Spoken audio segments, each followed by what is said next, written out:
O pensamento moderno é inaugurado pela filosofia racionalista de Descartes, adjunto aos pensamentos empiristas dos filósofos ingleses. Claro que essa modernidade filosófica não surge sem causas preliminares. Pelo contrário, seu contexto é construído a partir de uma longa preparação. A crise do pensamento medieval, o advento do humanismo no século XVI, a reforma protestante e a forte influência do pensamento cético proporcionam uma reformulação das paisagens das antigas certezas. Dentro desse contexto, o projeto filosófico de Descartes é audacioso, reformular a base do conhecimento para que se possa instaurar uma nova ciência mais segura e produtiva. Para empreender tal tarefa, Descartes renovará toda a visão do mundo até o momento, lançando mão de um novo método de conhecimento que garantirá as certezas definitivas com relação à compreensão da realidade. Podemos dizer que a filosofia de Descartes é uma grande reflexão sistemática acerca do seu próprio tempo. Assim, as grandes navegações já iniciadas no século XV modificam totalmente a imagem que o homem europeu tinha sobre a própria Terra. As novas teorias científicas construídas por Nicolau Copérnico, Galileu Galilei e Johannes Kepler, entre outros, reformulam os princípios da física e revolucionam a maneira de se enxergar e compreender o nosso lugar no universo. No campo religioso, a reforma protestante iniciada por Lutero coloca em xeque a autoridade da Igreja como depositório da verdade. O mecanismo traz uma inevitável relação de troca entre culturas diferentes que facilitará uma ideia de relatividade entre elas. Há também o Renascimento, que traz de volta uma visão do mundo mais centrada no ser humano e na capacidade racional do que no próprio divino ou no institucional eclesiástico. Contudo, isso não quer dizer que o pensamento medieval já não tenha força, haja vista as reações, as transformações provocadas pelo nascente pensamento moderno. A Contra-Reforma Católica teve o objetivo de combater os novos protestantes e todos aqueles que não admitiam sua fé. A escolástica, ensino das interpretações cristãs da filosofia clássica, ainda tinha muita influência e sua presença estava garantida na sociedade. Podemos dizer que Descartes irá reunir algumas propriedades básicas desse novo pensamento como a ruptura com a tradição, valorizando o que é novo, a crença no poder crítico da razão humana para compreender o ser humano e o universo, e adotará o progresso como ideia orientadora da filosofia, ou seja, com o progresso colocado nas mãos da razão, a humanidade forçosamente se beneficiará do que a ciência e a filosofia podem produzir. René Descartes nasceu na França em 1596 e faleceu em Estocolmo em 1650. Era filho de nobre e algumas das suas principais obras são o Discurso do Método, as regras para orientação do espírito, nas quais pretende elaborar um método que produzia conhecimento seguro. Na obra Paixões da Alma, usa seu método sistemático para analisar elementos não racionais da alma humana. Em Meditações, apresenta ideias detalhadas sobre a teoria do conhecimento. No livro Discurso do Método, Descartes conta, em tom autobiográfico, como chegou às dúvidas que o fizeram empreender forças para construir um método que, se usado, garantiria conhecimento seguro. No início do livro, Descartes escreve o bom senso, ou melhor, a racionalidade. Ele explica que a racionalidade é uma propriedade que está igualmente distribuída em todos os seres humanos. Contudo, já que é assim, por que há erros, falsidade e enganos? Para Descartes, o erro decorre do mau uso da razão. É preciso educar, assim, a racionalidade para poder garantir o conhecimento. O método é o que guiaria a razão humana, tirando do caminho o erro e garantindo a ela a compreensão da verdade. Com relação ao método em si, o objetivo de Descartes era reformular a maneira pela qual se produzia conhecimento em sua época. Era por meio da lógica e do silogismo aristotélico que grande parte das questões eram tratadas. Descartes pensava que a lógica de Aristóteles, da maneira como era usada pelos escolásticos, possuía muitas regras, e em virtude desse aspecto essencialmente formalista, não garantiria a verdade das conclusões. Era preciso um método mais simples, que, sendo aplicado sempre e da devida forma, garantisse a autenticidade de uma nova conclusão. As regras do método são 4. Primeiro, jamais aceitar como verdadeira uma coisa que não se soubesse ser evidentemente como tal. Segundo, dividir cada uma das dificuldades examinadas em tantas partes possíveis e necessárias para melhor resolvê-las. Terceiro, regra da síntese: conduzir por ordem os pensamentos, a começar pelos objetos mais simples e mais fáceis de serem conhecidos, para galgar pouco a pouco, como que por degraus, até o conhecimento dos mais complexos. Quarta regra: fazer em toda parte enumerações tão complexas e revisões tão gerais que se tivesse a certeza de nada ter omitido. É dentro do indivíduo que está o alicerce do conhecimento. Assim como Platão e Agostinho, Descartes pensa que o homem traz dentro de si um princípio de racionalidade capaz de obter conhecimento seguro sobre si mesmo e sobre o mundo, ou melhor, a compreensão do mundo só viria após uma verificação filosófica sobre o próprio sujeito do conhecimento. É necessário, então, encontrar qual é esse alicerce do conhecimento. Descartes estava absolutamente envolvido com o ceticismo, uma corrente filosófica que afirmava que a razão não podia garantir um critério para qual pudéssemos ter certeza das coisas. Essa corrente surgiu inicialmente na Antiguidade Clássica e ressurgiu na época de Descartes com força renovada. Contudo, Descartes não ignorou o ceticismo.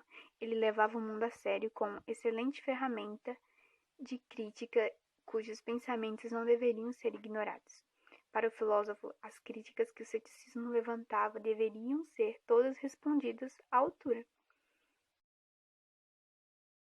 Para tanto, era preciso encontrar um ponto de partida seguro para todo conhecimento que iria refutar o ceticismo. Todavia, Descartes afirma que não pode construir uma teoria para refutar o ceticismo, pois cairia novamente nas mesmas dificuldades que o ceticismo aponta. Ou seja, voltar-se-ia à questão de uma falta de critério para estabelecer a certeza das coisas. Descartes usou o próprio ceticismo como método para produzir conhecimento. Segundo o ceticismo, é sempre possível duvidar de uma teoria. Então, deve-se buscar aquilo de que não se pode duvidar. A ideia é fazer uso da dúvida para encontrar conhecimento seguro. Assim, o filósofo vai duvidar de tudo e aquilo que for indubitável será considerado verdade. Essa postura aponta para a própria definição que Descartes tem da palavra verdade, aquilo que consegue sobreviver a qualquer tipo de dúvida.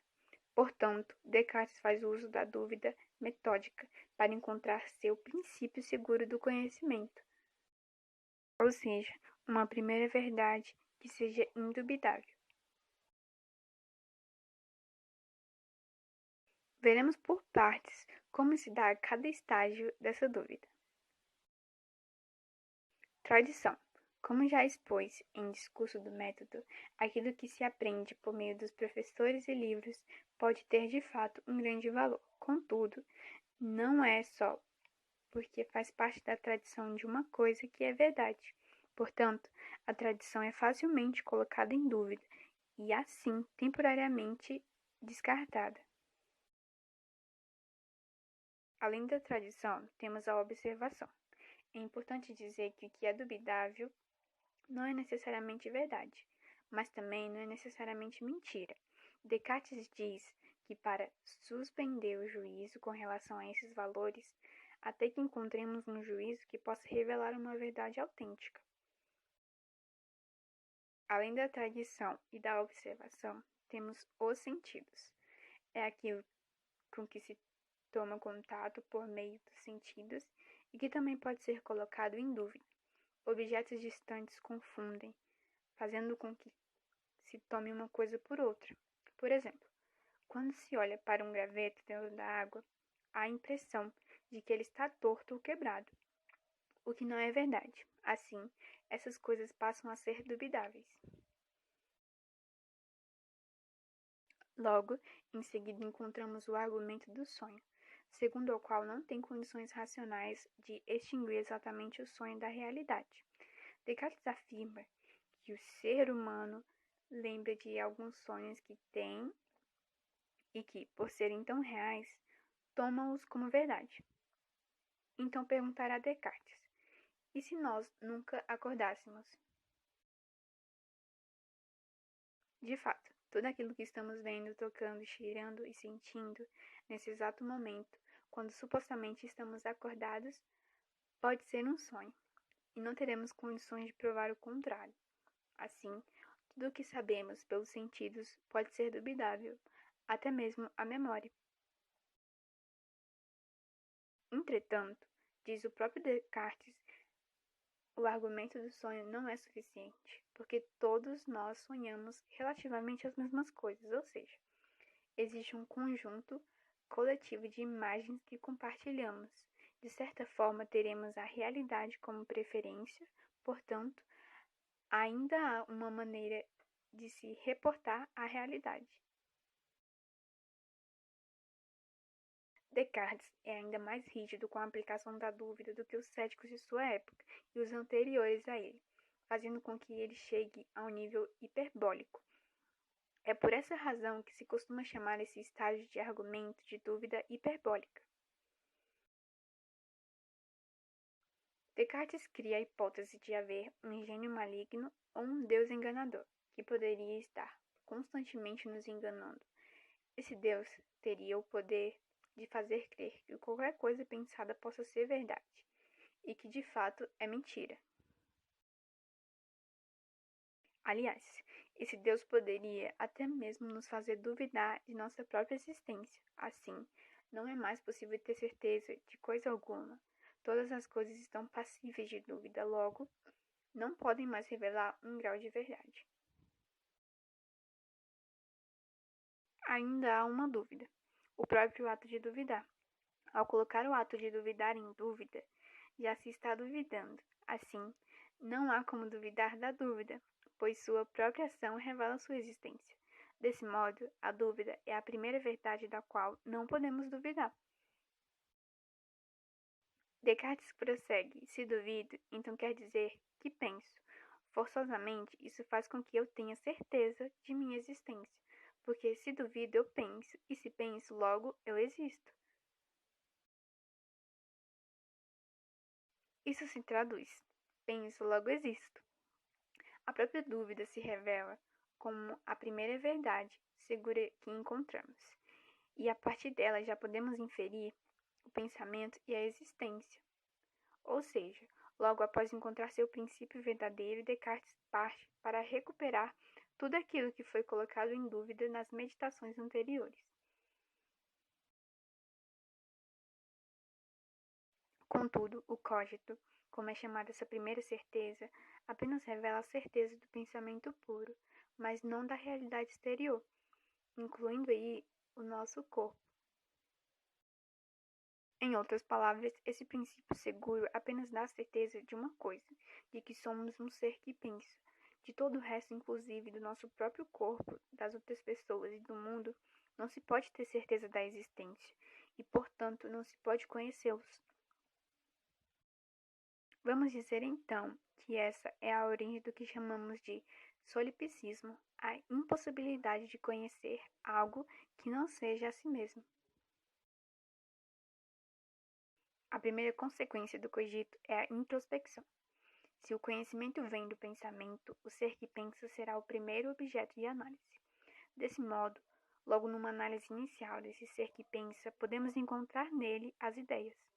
Descartes passa, então, para o exame dessas ideias e estabelece um princípio para considerá-las verdadeiras. Esse princípio diz que uma ideia só será verdadeira se for clara e distinta. Em outras palavras, Descartes coloca em evidência o princípio de verificação da autenticidade das ideias. No entanto, as ideias só serão ideias se forem representações de algo, pois uma ideia é sempre ideia de alguma coisa. Descartes percebe que há 3 tipos diferentes de ideias. Ideias inatas são aquelas que estão presentes no pensamento por natureza desde o princípio. Portanto, sua origem não está no mundo exterior, mas elas estão no pensamento desde o início. Ideias adventícias são aquelas cuja origem está na experiência sensorial, por meio de nossos sentidos. Imaginação são aquelas formadas por meio da junção dos elementos de nossa experiência. Cada ideia, então, deve corresponder a um objeto. Para isso, Descartes introduz o princípio clássico da correspondência, que vai garantir a relação entre a ideia e seu objeto correspondente no mundo externo à mente. Por exemplo, a ideia de cavalo corresponde ao cavalo em si. Contudo, Descartes pergunta: o que pode garantir que a ideia que tenho do cavalo corresponde ao cavalo real? Descartes responderá: Deus. Temos aqui a seguinte situação. Descartes deve provar que Deus existe e que não é maligno, ou seja, é necessário que Deus exista e que seja bom para garantir a correspondência entre as ideias e seus respectivos objetos no mundo real. Ora, mas por que é Deus aquele que deve fazer essa correspondência? Descartes chega à conclusão depois de analisar a ideia que temos de Deus em nosso pensamento. Deus é uma ideia inata na mente do ser que pensa. Como é essa ideia? Nela, Deus é um ser perfeito, ou seja, todas as suas propriedades estão elevadas à máxima potência possível. Contudo, dentro dela há uma perfeição que não é encontrada em nós mesmos. Por exemplo, esse ser perfeito é infinito e o ser humano é finito. Descartes vai perguntar: como é possível que um ser finito tenha criado uma ideia que possui dentro dela o infinito? Não é possível. Aquilo que é finito não pode ter criado o infinito. Só pode criar a perfeição aquele que possui em si mesmo a perfeição. Entretanto, o ser humano que não é perfeito tem a ideia de perfeição. Logo, não pode ter criado essa ideia. Ela só pode ter vindo de um ser que seja no mínimo igual a ela. Assim, a causa de uma ideia de um ser perfeito só pode ser um ser perfeito. Além do mais, Deus é perfeito. Faz parte da perfeição de todas as características do ser elevadas à máxima potência, inclusive a característica da existência. Deus não poderia ser perfeito se lhe faltasse uma característica essencial: existir. Seria contraditório afirmar a ideia de Deus sem concluir que ele, enquanto tal, e não apenas como ideia, tem de existir. A ideia de Deus é inata, ou seja, é universal. Por isso, conseguimos chegar até ela, através da análise da ideia de Deus. Partimos de uma ideia e chegamos à sua existência. Saímos de uma ideia do interior do pensamento e alcançamos o que corresponde no mundo real, fora do pensamento. É exatamente por isso que Descartes vai dizer que a ideia de Deus é aquilo que permite a ponte entre a mente e o mundo externo. Assim, Deus existe e todas as consequências a partir dessa existência podem ser tiradas. Sendo Deus o ser todo-poderoso, ele está lá para garantir, por exemplo, a existência do mundo exterior, a nossa mente. Se antes tínhamos dúvidas sobre a existência do mundo exterior, Deus está aí para garantir que o mundo exista, que permaneça e que possa ser conhecida pela humanidade. Sem a prova da existência de Deus, Descartes jamais conseguiria superar o solipsismo, pois é exatamente na existência desse ser perfeito que está a garantia da existência de um mundo fora do pensamento. Descartes faz uso da dúvida metódica de uma maneira peculiar e radical. Alguns críticos afirmam que o filósofo levou a dúvida a graus radicais para conseguir atingir um conhecimento realmente seguro, mas não conseguiu superá-lo. Assim, Descartes destrói toda a base do conhecimento para tentar reconstruí-lo. O problema é que, se por um lado ele obteve sucesso ao fazer uso da dúvida metódica, por outro, talvez tenha falhado justamente quando tentou superá-la. Assim, as consequências de sua filosofia mostram uma nova face da questão dos limites da razão humana, desenvolvidas mais tarde pelo filósofo alemão Immanuel Kant. Após Descartes, a noção de verdade definitiva e segura jamais poderá ser novamente usada, restando, pois, seu poderoso método da dúvida.